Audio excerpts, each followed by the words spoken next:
All right, everybody. Thank you, guests, and thank my guests to another episode of Boss Up with Mr. Key, where we speak to the bosses and talk about their transformation.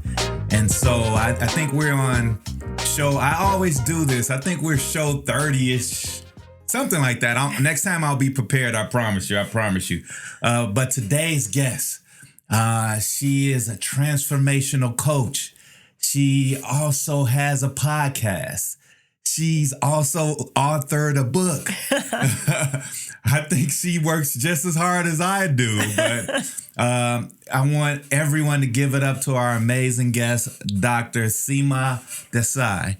How are you, Seema? I'm so excited to be here. I was just telling listeners before we started rolling, this is my podcast. I normally record in my home office, so this is really exciting to be out of the house and doing it with you here. So thank you for having me. Thank you for coming. Thank you for being my guest. So you're doing it out of the house. Do you have on PJs when you... I mean, Hey, that's her secret. I do actually.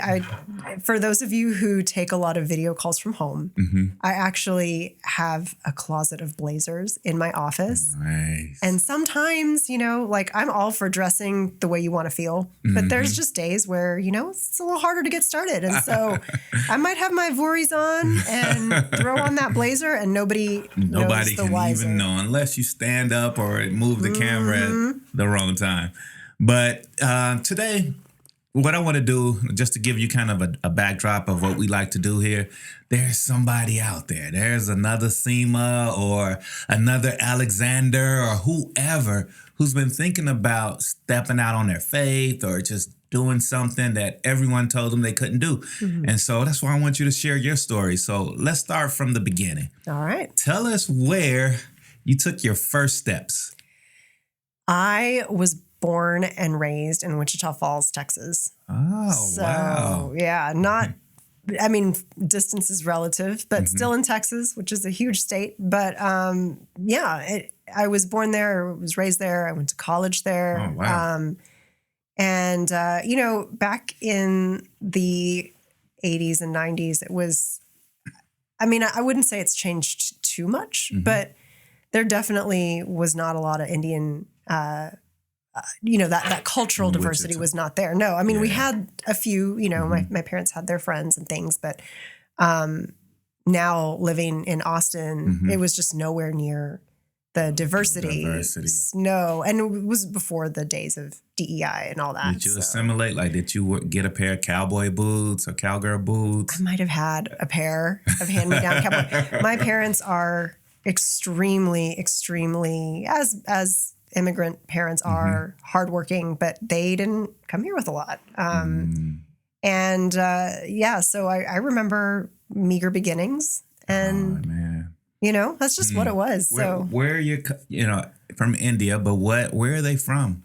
So my parents are from a state called Gujarat, which so we speak Gujarati, and it's similar to Hindi, kind of like Spanish and Portuguese. Oh, okay. Wow. Yeah. I didn't know that was kind of like that mixture of or similar to Spanish and Portuguese. Wow, you're the first one that pointed that out to me. So that's good. That's good. Now I know. I learned something. Yeah. So, okay. It was you in Wichita Falls. Any siblings? No siblings. Oh, so it's just Seema. Just Seema. Man, what was that like growing up? Lonely. Lonely, huh? Did you have imaginary friends, Seema? I had an imaginary sibling. Yeah. Yeah. It was really lonely. Yeah. I started off as the only child, and I guess I begged and begged for a little brother. I had an imaginary brother, and then when the real one came, I'm like, well, hold up. I didn't sign up for this. I didn't know that the universe manifested what I asked for. Right, exactly. So from that point, you grew up the only child, and where'd you go to high school? Hershey High School in Wichita Falls. Hershey. Yeah. How big was that school? How many? They were all 4A schools. Oh, okay. 4A. Yep, Yeah. Yep. What were you like as a student? Oh, super nerdy. In the best way. Like my son asked me, I think it was last night or the day before, he goes, "Did you go to parties in high school?" And I was like, Nope. My idea of a good time was I had a couple of friends, Angela and Laura, and we would hang out at each other's houses and we would drink tea. I taught them how to make chai. And so we would just, stay up late and do sleepovers and, talk and drink tea. Drink tea, read a good book. No, my high school party, the only party probably that I remember that I went to was kind of like that scene out of Legally Blonde, where she goes dressed up and nobody else is dressed up. That's literally what happened to me. And how long did you stay? Oh man, I got dropped off by my mom. I was 15. I got dropped off by my mom. And I was relying on a friend to bring me back. And so I was kind of like just hanging out. At the mercy. Yeah. You're like almost prom dress style. And it was, I really hadn't thought about it. But the person whose party it was said, "Hey, it's going to be a costume party. Come as an Indian princess." Oh. And and I'm not a DEI expert by any means, but I just retrospectively, maybe as my 40-year-old self would maybe be like, you know what, my culture is not my costume. Right.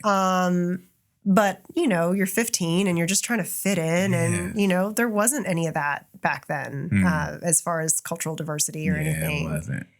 And so I did, and I showed up, and I was so excited to finally, because I think, Andrea, I'm not, I don't know your experience, but I think we all, to some level, especially in our high school years, teenage years, we're trying to find like balance. It's almost like one foot's in one bucket and the other foot's in the other bucket, and the buckets are on ice, right? Yes. And you're just sort of like great slipping and sliding, Yeah, like I really felt like I was struggling with this identity of self. And it was almost like I had to compartmentalize the Indian side of me that we didn't eat meat, and our furniture was different, and the way we spoke to our parents was different. The way we viewed education was different. The options we had were different as compared to, I remember my parents, I when I was very young, I asked them, like, how come we don't say I love you? And they're like, why would we do that? Which is so funny, because now my parents say I love you all the time. Yeah. But I mean, anyway, so it's just such a contrast to like my American friends who their parents said things like, I'm proud of you. And they kissed him goodnight. Like, it was just, what? Whoa. So your dad, and I'm assuming it was your dad, maybe it was your mom. Like, who was that driving force that set those expectations for you early on? Expectations of? Like great grades, do stay on the straight and narrow. Like, I take it you never like stole your parents' car or anything like that, right? Never. No, seriously, never. I was, I remember going through a little phase where I wasn't allowed to date, and I, had a boyfriend with whatever that means when you're, 16, and he carries your books. Yeah. Oh, we didn't even go to the same school. That was the best part. Okay. Like it was, and I felt so guilty, that I was acting out at home, and that was the worst behaved I've ever been. And it was just because I felt so bad. So who set that precedence? I think, I think it was both of them in different, various ways, right? Okay, certain academics, my mom handled a lot of that. But, I knew my dad was kind of up backing her, and it was consistent, right? Which I've got to hand it to him. Sometimes it's difficult to be on the same page with the other parent. And they were on the same page. So, all right. So they were on the same page. So it's strength in numbers. So little old you, both of your parents were aligned, and, you had a boyfriend, and it felt bad, but did it feel exciting though? I mean, yeah, at first. But then, like, as these things are, what am I doing? Right. Like, I don't even see him. I don't it was before texting, and, I think we had email. We did have email, and that was it. Like, we didn't talk. We didn't, you probably couldn't sneak on the phone and talk to him at home. It didn't mean anything. Right. And, it was just a title. Huh? It was a title. We had done some volunteer work together at some camp, and whatever, I don't even know how that I don't even know. So let's like try to recap high school, right? Well, first of all, did you play any sports? I did. I What? played tennis. I played varsity tennis. Nice. And I loved it. Wasn't very good at it, but small school and yeah. And you got out there, I you was went on to the team. practice, and made the team. Yeah. So out of high school, whether it's a friend, a teacher, a coach, who was one of the most memorable people that may have made an impact in your life? Oh man, then? so many. I was gifted. I had amazing teachers. I can't even count all of them. And it could be an inverse way. It could be that one teacher that was like, "Oh, you're not going to do blah blah blah. You think you're smart." No, I never had that experience. All of my teachers were fantastic. They really, really, really, I feel like, had such compassion. They saw the insecurities that I was coming into the classroom with. And I mean, as many do, I used my grades as a way to validate, that performance of like, it's got to be perfect. And to this day, I'm a perfectionist. I'm an overachiever. Wow. Which is why we have the podcast we do. Happy and Human is all about how do you find balance as an overachiever. Huh, interesting. And so, but to answer your question about the experience growing up, and yeah, my parents were very like, you get a 99, it's like, where's the other point? Right. So yeah, it definitely lent to wanting to be perfect on the tennis court. It is a lot of pressure, but you don't know any different, right? Because that's just sort of the environment you're in. Yeah. So school, tennis, whatever it was, I felt like had to be the best. Had to be the best. Yourself. Oh yeah. Were you valedictorian? Absolutely, I was. Great. I was gonna say, was it that one nemesis that like? No, I actually did. Andrew Jacobus, if you are listening, I have so much love for you. You pushed me to be a better person, and it was fun competing with you. Andrew was wonderful. He was that one, the kid that I would compete with back and forth and back and forth. And yeah, it was good. Great. So you went through high school, graduated, and where'd you go to college? In Wichita Falls, Midwestern State University. Oh, so everything was just centered around. Did you not want to go away? Did your parents not want you to go away? Or whose influence was that? I think it was a combination of things. They did not push for me to go. It was very much like, I don't really even know their full perspective on what was happening there. But they did not push me to go, hey, let's look around. What universities are you thinking of? What do you want to make? None of that. I don't remember having that conversation. I'm not going to say that it didn't happen. I'm going to say I don't remember it. It sounds like you did the application, wrote the essays or whatever, and say, hey, mom and dad, here's where I'm going. I didn't even apply to anything. Oh, you know what? No, that's not fair. I applied to Rice and I didn't get in. And it was devastating. Oh, wow. It was devastating to not get into Rice because I thought that was finally where I'd be in a big city and in a place where there were a lot of other people that were from a similar cultural background. Yeah. And the campus is beautiful. And of course, it's such a well-reputed university. And I really, really wanted to go there and it didn't happen. And, but I think had it happened, I would not have necessarily met my husband. I wouldn't have, no. And so, after Rice, it was just, I think that overachiever in me was like, you know what? I suck. So I'm not even going to beat yourself bother. up. Yeah. Oh. And I don't think I knew that that's what I was doing. I don't think my parents knew. I don't, I just sort of, subconsciously. And I do not mean to say that Midwestern State is inferior school. Like it's lovely. It's a beautiful campus. It's a small school, right? It's small. Excellent for pre-med, which is exactly what I wanted to do. Right. Nice. So what I didn't feel like I was really compromising. I do feel like it's easy for people, myself included, to pick the safer route and say it was an excellent school. And I owe a lot to the professors and the institution. However, it was safe in that I didn't have to leave home. Right. I lived at home for college. And then what that meant was when I went to dental school, I went to San Antonio and all of those kids who were starting had already been out on their own. Oh, so this was your first time in med school. And it's the big leagues, right? Like you need to know how to study. San Antonio is a lot bigger of a city. Yeah, it's more stuff to get into. There's a lot there. And I know I struggled heavily from just maturity. For that transition, huh? Yeah, that was tough. Medical school, did you always, like, when did that hit you? Were you like in 5th grade? Were you a sophomore, junior in high school? Andre, we're Indian. Lawyer, doctor, engineer. Yeah. That's it. I don't have a choice here. Yeah, you're right. So in college, obviously you stay home. Did you obviously you're very studious and very smart. Did you kind of bend the curve a little bit? Bend the curve, what, like how? You went to one party in high school. Did you at least go to 3 in college?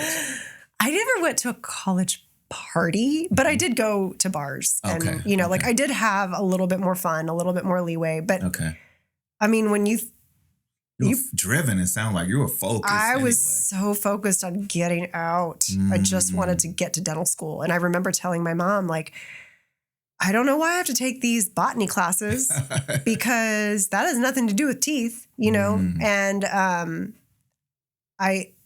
there's a lot of love and advice I would give to my younger self, if you could, if I could. Huh? Yeah. Enjoy the journey. You never know. Steve Jobs actually had, I don't know if you guys have seen his commencement speech from Stanford. It's been a while. I think I may have seen it, but fantastic. If you guys have not, please take 15 minutes of your day and do it. It is inspirational, huh? It really is, because he talks about his own experiences dropping out of college and all of that.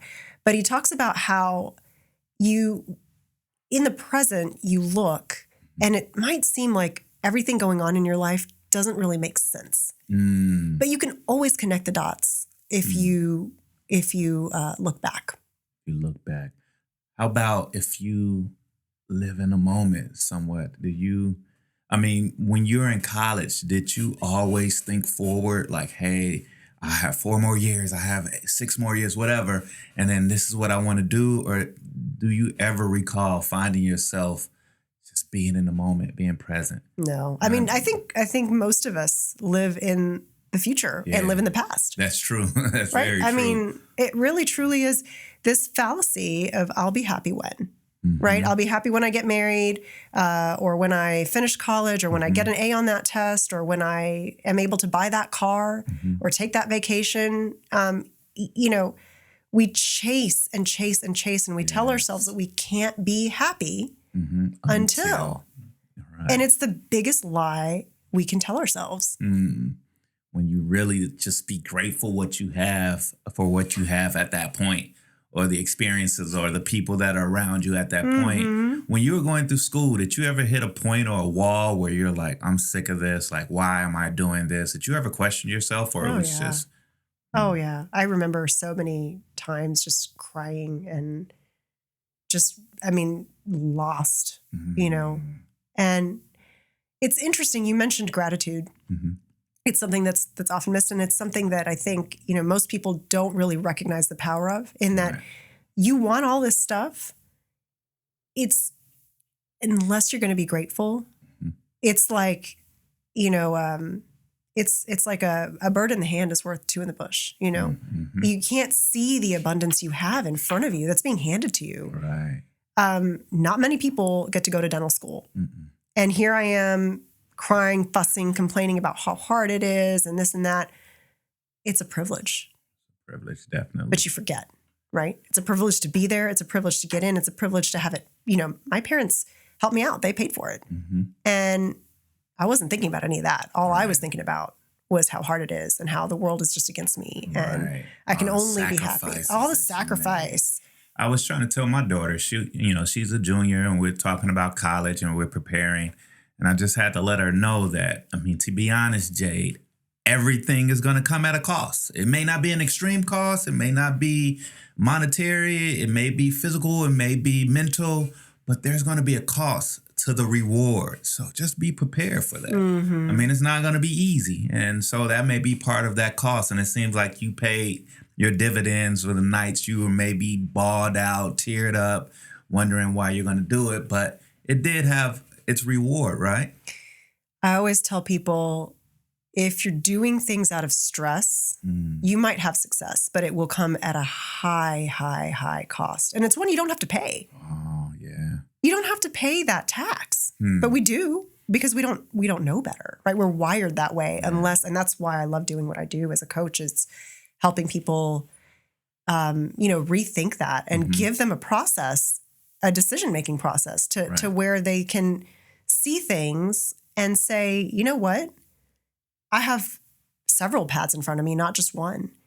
And, empowering people to choose, like, how do I want this to end? So we don't do that. We just think like we've got to grind it out. You got to grind it out, put your head down, just keep working and come up for air every once in a while. Every once in a while. And the reality is, and I've experienced it, I've seen other people experience it, you don't have to. You really can lean into intuition. You got to do the work. Yeah. I'm not saying it's going to be handed to you easy, but when you can just lean into your intuition, trust that it's going to work out for everybody's best interest, not just your own. The stress is minimized, it's mitigated. You create outcomes you might not have even thought you could have or know you wanted. I mean, it's funny how some opportunities just fall in your lap and this path just keeps coming at you. And sometimes you may reject it, but it's just a path of least resistance that comes to you. So let's talk a little bit about the day you graduated from med school. What was that like for you? I was so excited. I was so excited. I was going to get married in like the couple of weeks after that. And my grandmother was here. My aunt was here from India. I had, my husband's side of family. Like, oh my gosh, it was wonderful. Really, really, really special. And so you went into dentistry and started, performing. For how many years did you do that? I mean, I full time for several years while my husband went through fellowship. He finished residency and then we got married and then he did his fellowship. Okay. And so while he was getting his big boy wheels on, I worked and the whole time just finding reasons to be unhappy the entire time. And it's like, why? You have your health, you're in your 20s. What generates that? It's this, like I kept telling myself, it's the office, it's the staff, it's the patients, it's the fact that, and it's this, again, when you look at life from a lens of scarcity of like, I will be happy when, I'll be happy when, it will never be enough. It'll never be enough. And you don't see like how many people would kill to be in that position, right? Of you're married, you own a home, you have a stable job, you have a respectable title, you earn a lot of money. What's not to be grateful for? But it was never enough. So when you were blaming all these things for your lack of happiness, at one point, did you look in the mirror and say, hey, is it all these things? Is there something going on with me? Uh-oh. I laugh because my answer was, I know I haven't had a kid and I wanted to have a kid. It was always just that next thing. It's the next thing. Yeah. You never stop to celebrate. You never stop to appreciate. And I really, truly, my husband can attest to this. When I was in dental school, we would go and to the mall and things, and we would go to these stores that we couldn't afford to, like window shopping. I would go to Pottery Barn Kids and I would literally tear up because I wanted that so badly. I wanted that Pottery Barn nursery and I wanted to be married already and I wanted to all of these things.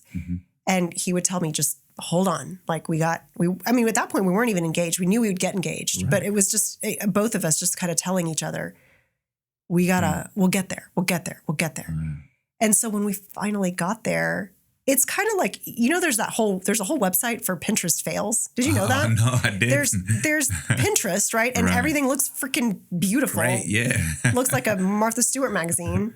And there's a whole website for Pinterest fails. Oh, wow. Like, so people try it and it didn't quite come out right? Oh, that's an understatement. And I felt like that. I felt like I followed the recipe on Pinterest and from the outside maybe looked like a very curated, Instagram didn't exist then, but curated feed, right? But I felt like a hot mess. And I also, anyway, so my long story short, I thought the reason I was unhappy was because that was the next thing, right? We had everything checked off, except for now we got to have a kid. Right. And so, and we were blessed, like in that it took us a little bit, but we did not have any issues per se. And, but I wound up doing the thing. And for a lot of reasons, I wound up, I think, I was poorly set up for it. And I think, you can read about having a kid. Yeah. You can watch somebody else's kid. There's no real handbook that'll show you how to be a parent. It's they can try, but it's not a one size fits all. No, at all. And so I think that was really what was just like, what is happening for somebody who's a high achiever, who there's one right way, and you got to get there. And then you give me this kid. I remember like just being so unhappy and, just it got me to a point. My son was 5 months old, and I remember thinking, you know what? I'm done. I wish I could stop breathing. I'm not doing this. And I just wanted to fade away. And I think. Were you still working, or were you able to take some? Oh no, I was off, and I'm acutely aware of the privilege I had. And I had a loving, supportive partnership. Was married. We had just moved to Austin. We didn't know anybody really.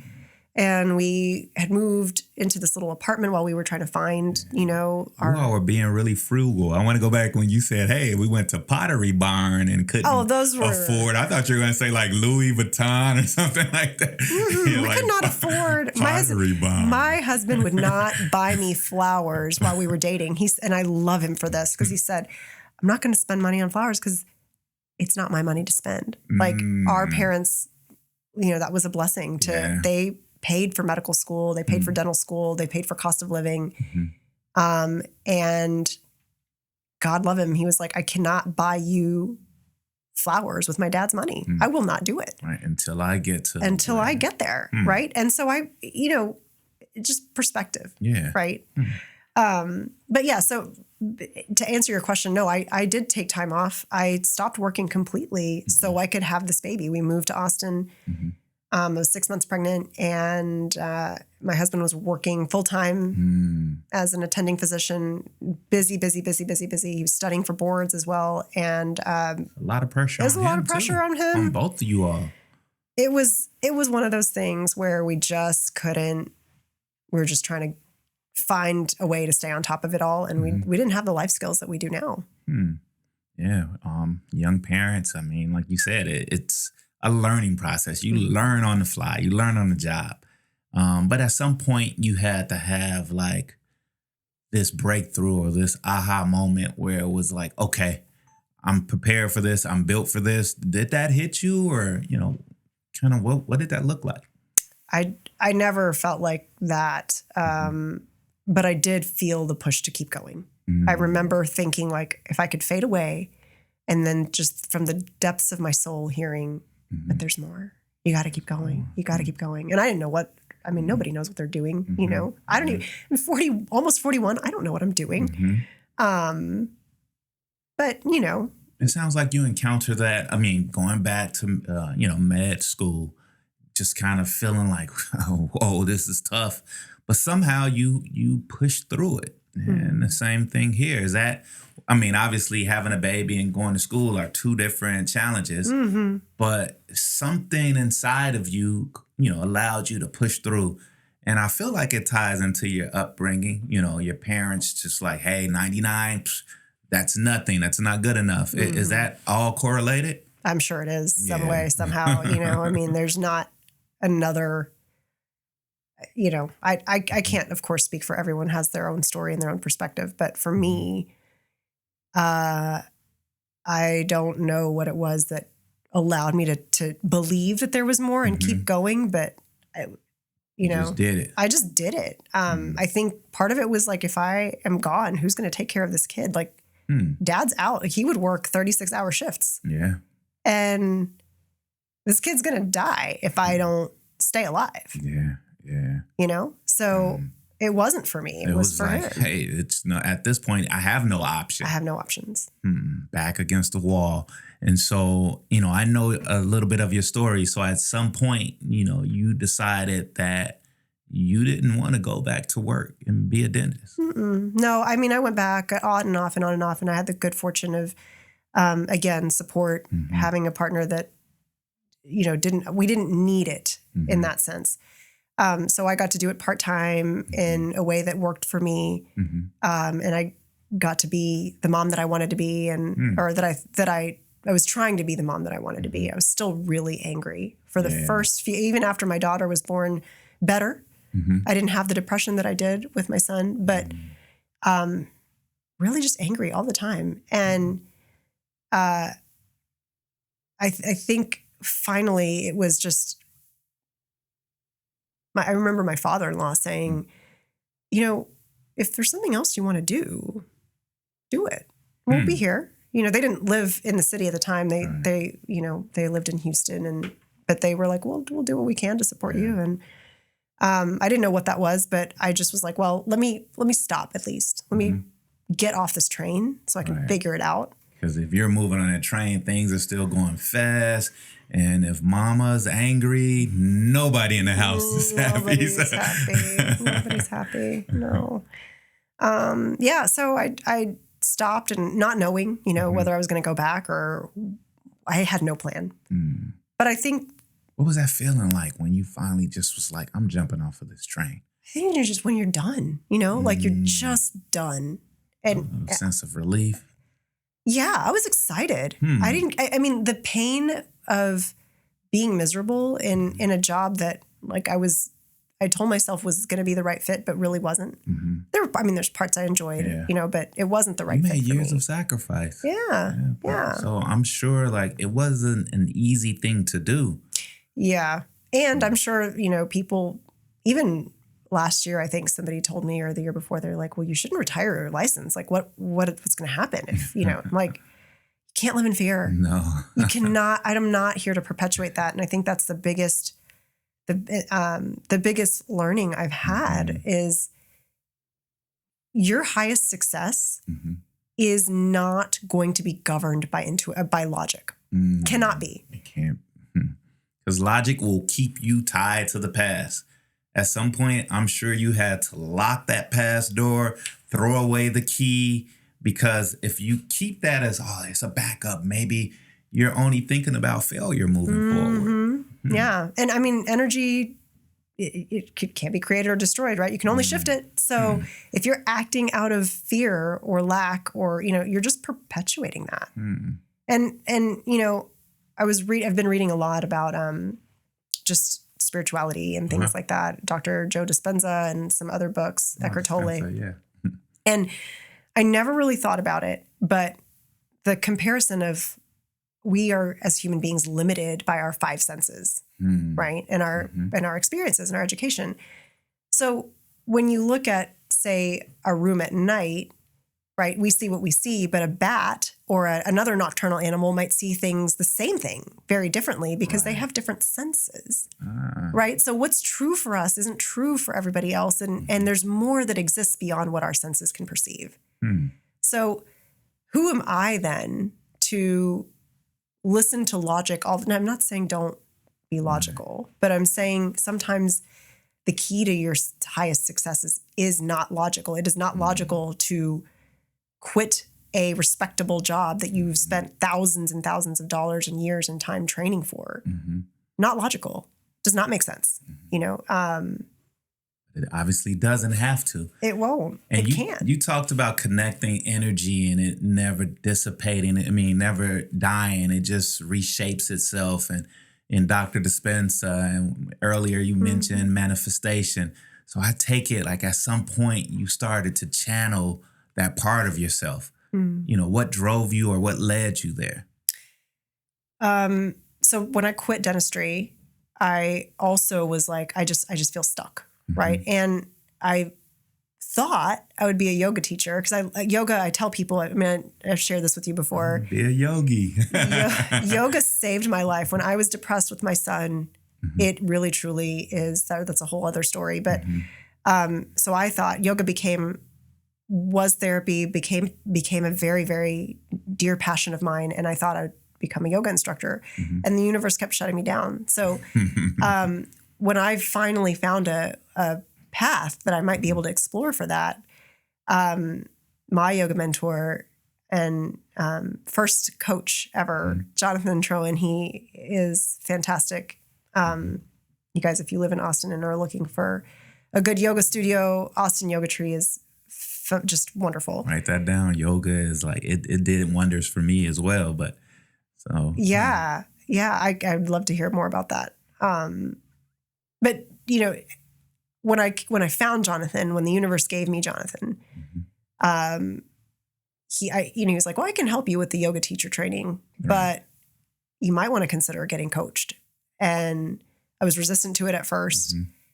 And then I finally was like, you know what, I'm going to do it. And against my husband was like, nope, that's a lot of money. I'm not, if you don't know what it is and you've never experienced it. It's like walking into a dark room. You don't know where. Yeah. It's not a thing. So what kind of coaching though? What was it? What was it? Just wellness? Self-love. Self-love. That is huge. Huge. And I didn't, I kept going back, in my coaching sessions, I would always land on pointing the finger at my son. He did this. He's always that. Can you believe, and it took, God bless him, Jonathan, thank you for being so patient with me. He really coached me through and helped me see it. I was seeing life, as a result of how I was talking to myself. Like somebody else isn't doing what they're supposed to be doing. That just means that I'm a crappy mom, or I can't. The judgment is always pointing back to ourselves. And it's going back to like trying to strive for perfection. There's no perfect person on this earth.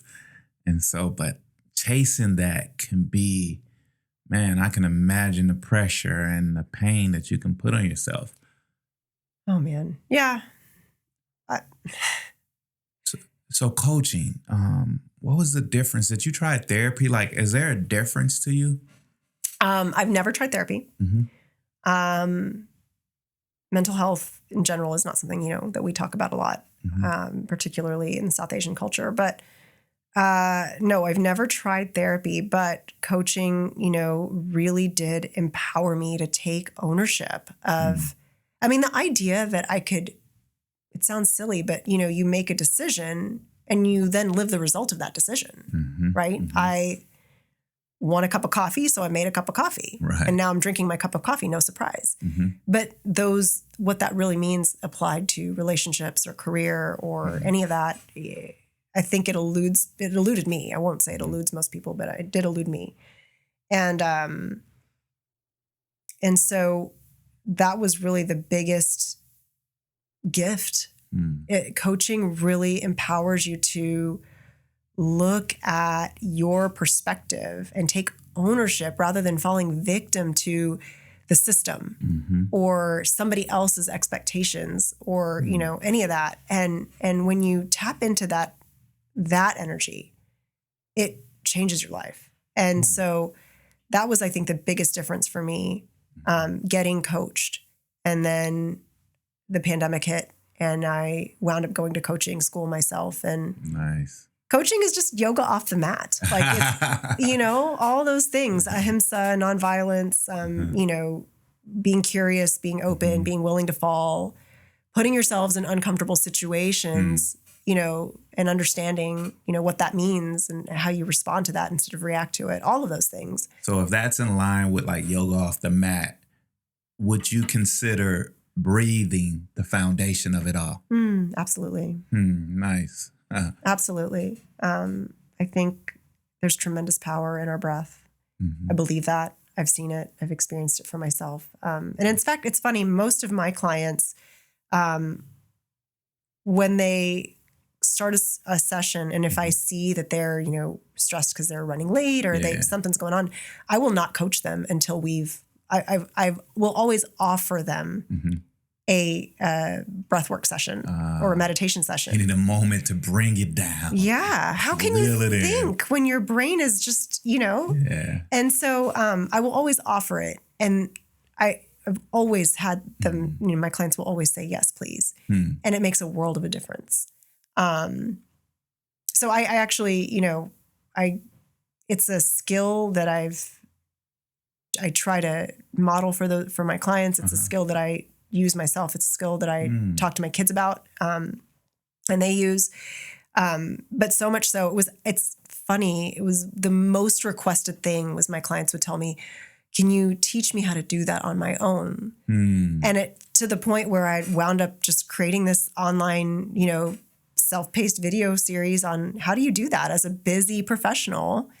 How do I, we want to tell ourselves all of these things, right? You mentioned earlier, we're grinding it out and we're, because we think that that's the only way. Right. That's the way. Work hard. Work hard. Yeah. And it's like, that's an excuse, right? Yeah. Paying attention to your breath doesn't cost you anything. Doesn't cost you anything. No. But just feel it go through your body if you can. Yeah.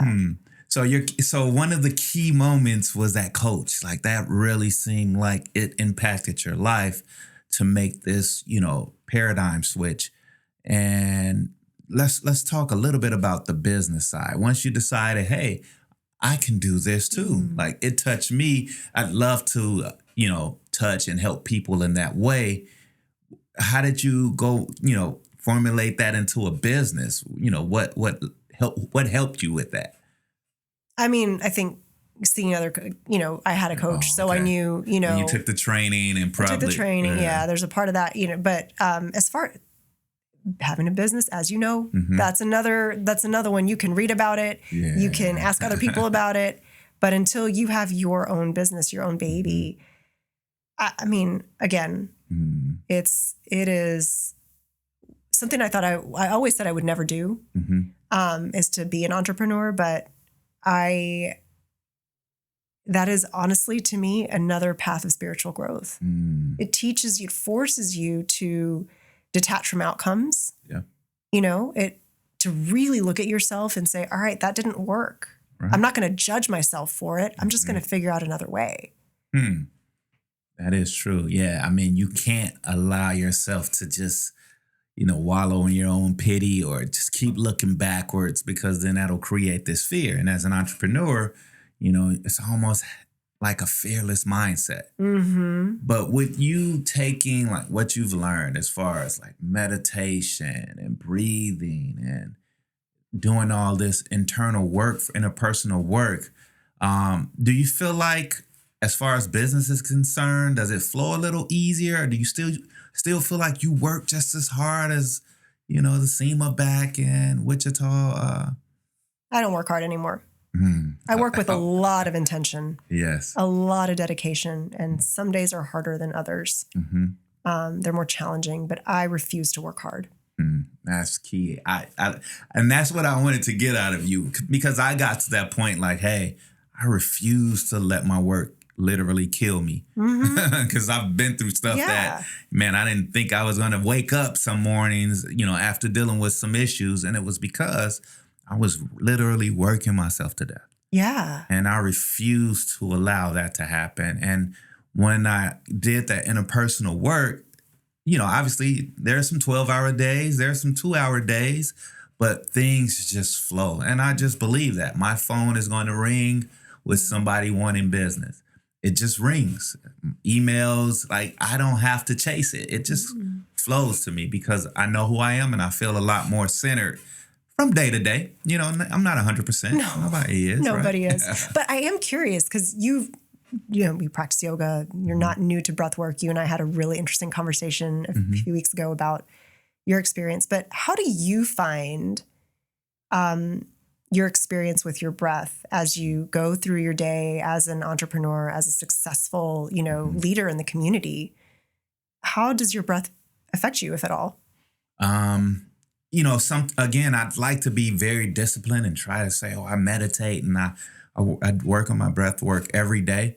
But it's some days consecutively where I'm just, busting it out. And then I realize, hey, Andre, slow down. Do not get out of the bed and rush straight to your computer. Go meditate, go get some sun in your face and just breathe. Or, hey, I'm getting ready for clients. I'm doing this and that and the third. And I'm in the car and I'm like, hey, at this traffic light, just I don't know how long traffic lights run, a minute, 30 seconds, just breathe and just take it in. Just a deep inhale, exhale, and just bring yourself back. Know where you're driving. Don't forget the GPS, just relax. And, so I find little, times like that, or in the morning, I just really stop everything and say, hey, I'm focusing on me this morning. Nobody else. And some people may say, oh, that's selfish. But sometimes I have to do it.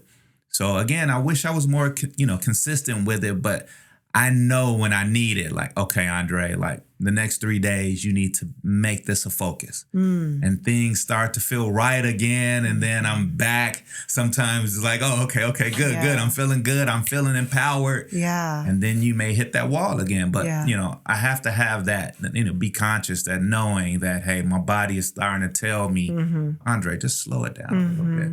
And so that's kind of how I do it. I mean, there's no rhyme or reason, but I came across some of the same material that you have and just kind of figured that, it only makes sense. Yoga, like, hey, if I can twist myself like a pretzel, but still maintain that calmness and with each breath, dig deeper into a pose. Like, I thought that was fascinating how just breathing takes, oh, my arm is hurting right now. It takes everything, just kind of gives that mind the stillness that it needs. And so, those are some of the things that I picked up from yoga, doing meditation, breath work.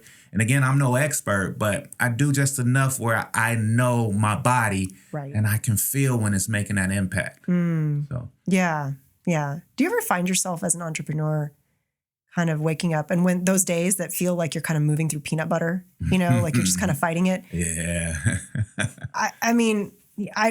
I'm here because you and I are on the same page with a lot of how we view life, right? Like there's that drive to achieve, there's that drive to, and, does that ever feel like, do you ever wind up feeling like you're judging yourself for the fact that it feels hard that day? Yeah, I do. I'm like, man, I'm being lazy. I'm not doing enough.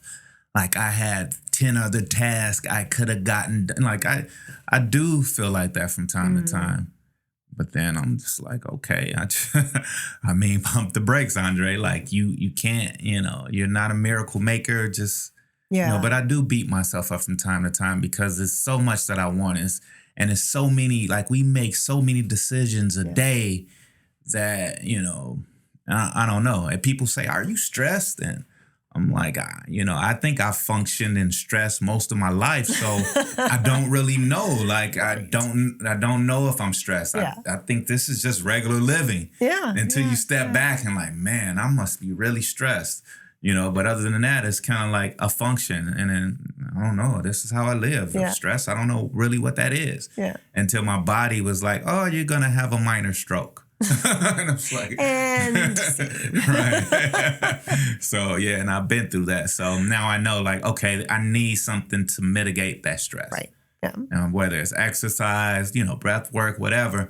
But the main thing is, when you feel like you're like sludging through peanut butter or you're just not good enough, you just have to pull back. You have to pull back. And I told myself I'm not going to let my work kill me because I felt like it almost did. And so nothing is worth that. Yeah. So good. Nothing without your health. Exactly. Well, man, I think we could keep going. We may have to do a part 2 on this one. But I do want to give you some plugs here, and I want you to let the audience know where they can find your website, or if they need some coaching, if they want to read your book, because we didn't even get into that, but it's out there, people. Trust us. There's a lot more, but tell us how we can find that information. Yeah. So my website's drseemadesai.com. I'm sure y'all have show notes, right? So it'll be up there. In there. You can get access to, I have a gratitude guide that's available for free download. And my breathwork course is on there. Nice. My book is on there. It's also available on Amazon. It's called Connected, Discovering Your Inner Guides. And I tell people it's for kids ages 8 to 80. And it really is all about how to move through peanut butter, right? Like how to navigate those emotions and, just make decisions with a little bit more ease without stressing yourself out. I love, if you're trying to do this work, I think it's great to have that accountability. And honestly, that's why I wrote the book was I taught my kids these principles because I wanted them to hold me accountable. And, the human brain, if you give it something, it will take it and figure out how to use it. And that's what my kids did. And so when I started to see them use these concepts I've never seen siblings get along the way, and I'm an only child, granted, but like they have so much empathy and compassion for each other. They're still typical brother and sister. There are times, of course, but to see them master their emotions, hold empathy for others and release them from expectation. I thought every family deserves this. And then the universe heard me say that. And now I have a book. It led you to it, right? I did not stress about that. It just happened. And the illustrator is fantastic. But anyway, so yes, the book, the coaching, all of that you can find on my website. And you can connect with me on Instagram or LinkedIn. And all of that will be in the show notes too. We'll put that in the show notes. Before I let you go, there's a little game that I play. And it's not much of a game, but I'm going to say a word and you just kind of tell me in, as few words as possible, what comes to mind. Okay. We do this on the Happy and Human podcast too. There we go. There we go. Yes. So good. You may be prepared, ready for it. I forgot about that, guys. Check out the Happy and Human podcast. It is fantastic. Just like this one. Yes, indeed. So, Seema, let's talk. If I say mental health, what comes to mind? Freedom. Nice. Manifestation. Truth. Wow, she is sharp. I couldn't even think of the third one yet. Family. Warmth. Wow. Expound on that part just a little bit. Warmth, home, so much. I don't know. Yeah. Is that like a feeling when you go into the front door? Yeah. I mean, my family is amazing. I've married into a fantastic family. I've never, as an only child growing up, it was really lonely. But, my husband, his family they're all stateside versus mine is abroad. And they really took me in. And I have now all these siblings and all the squabbles and all the, rolling of eyes and inside jokes and be careful what you wish for. No, oh man, I am so blessed. I really did. I feel so blessed. Nice. Well, ladies and gentlemen, I do have to conclude, but I am glad that we had an amazing guest today. And, as an entrepreneur, this person basically, I hope you took some pieces of this conversation. We didn't get as in depth as she is a very deep woman, but I think this will give you some ideas of when it's time to pull back and center yourself and, realize that we all beat ourselves up, but it doesn't have to be that way. It doesn't have to be that way at all. And for this episode of Boss Up with Mr. Key, I think we all had a nice session today, a coaching session. I felt it, and I hope you did as well. So until next time, we're going to wrap this one up and see you in 2024.